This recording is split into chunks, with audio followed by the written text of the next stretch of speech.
mythology about a dying god looks as if it really happened once.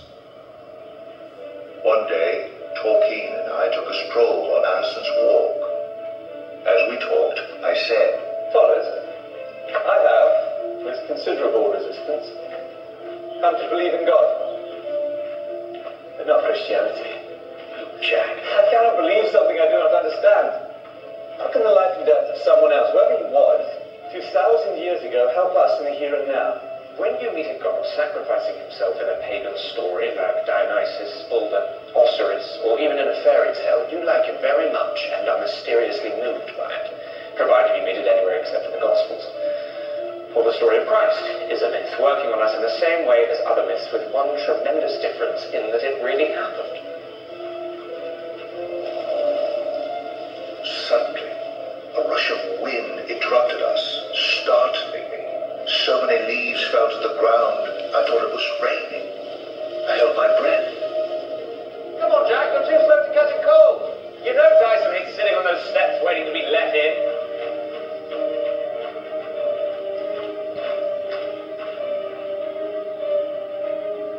I don't know if Thomas remembered that moment. I did. His words hit home. No matter how unwilling, I was beginning to move.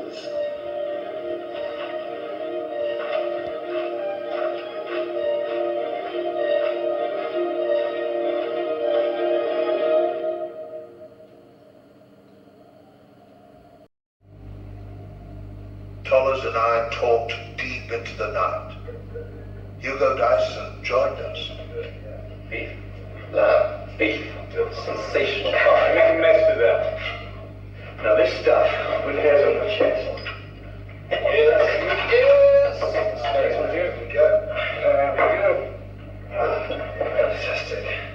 Look, I may be prepared to accept Jesus as a great moral teacher, but I simply can't accept his claim to be God. Oh, come on, Jack.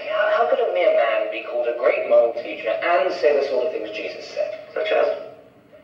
That he always existed? You're coming down to judge the world? Such men are judged frauds, lunatics. In spite of my resistance, they convinced me that nothing else in all literature is just like the Gospels. Myths are like it in one way, with its stories of the miraculous. History is like it in another, with its attention to minute details. But nothing is simply like it, and no person is like the person depicted. I'm sure there are many people who believe themselves to be God.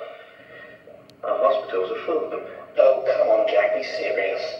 No great moral teacher has ever made that claim except Jesus, and you know it. And he went on and on and on. What do you mean?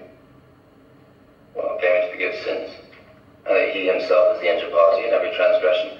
Look, in anyone else this would be thought silly. Suppose you told me that two of your colleagues had lost you a top professorship by telling lies about your character. And I replied, freely forgive them both. Would you not think this sheer lunacy? It would be sheer lunacy. Yet, even those who opposed Jesus admitted that he expressed the moral truth of depth and purity, full of wisdom and shrewdness. Wisdom and shrewdness. You make him sound like Solomon the Great. On the contrary, history repeatedly calls him humble and meek. Not that you want to notice that, of course, Jack. Humility and meekness, the last things one would ascribe to someone who makes claims worthy of being a megalomaniac. The great Locke taught me to shame inconsistency. If Jesus' statements are false, Christianity is of no importance. If true, it is of infinite importance. The one thing it cannot be is moderately important. Sir, what are you saying? Simply that either this man was and is the Son of God, or else he is a liar, a lunatic, or a fraud.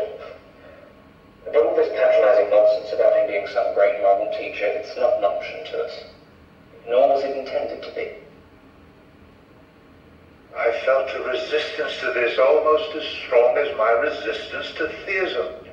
Every step from the absolute to spirit of God was a step toward the more concrete.